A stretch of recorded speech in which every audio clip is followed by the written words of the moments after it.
UK politicians defend Bedouin village threatened by Israel, but Boris goes AWOL. Dozens of Bedouin protesters have been hurt in clashes with Israeli forces preparing to tear down a village in the West Bank.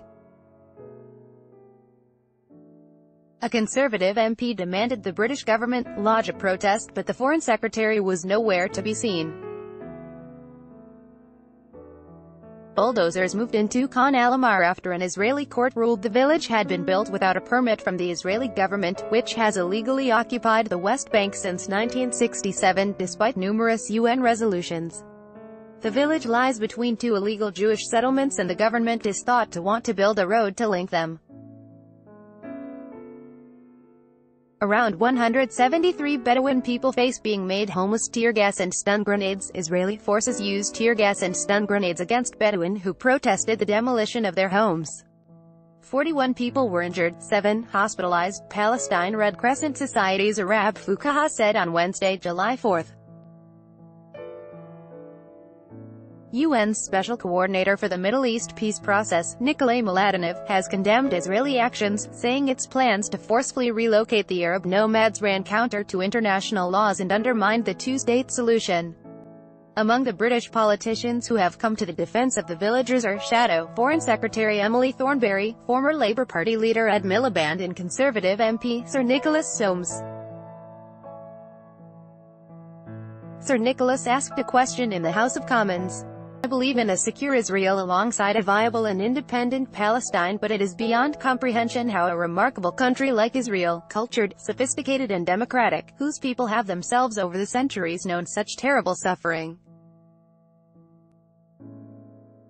can countenance such wicked behavior contrary to all international laws and humanitarian conventions," as she continues to bulldoze Palestinian villages like Khan al-Ahmar, whose residences' houses are at this moment being flattened, Sir Nicholas told MPs.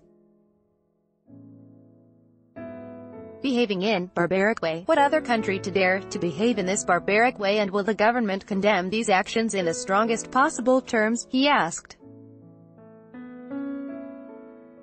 The Foreign Secretary, Boris Johnson, was not in the chamber to answer the question, and it was left to a junior minister, Alastair Burt, to respond, and he said he was perplexed by Israel's actions. Mr. Burt visited the village in May and called on the Israeli government to show restraint. In a dig at Mr. Johnson, Sir Nicholas tweeted about him lying down in front of the bulldozers at Khan al-Ahmar, as he famously said he would to stop the building of a third runway at Heathrow. Since becoming Foreign Secretary, Mr. Johnson has dropped his opposition to the third runway.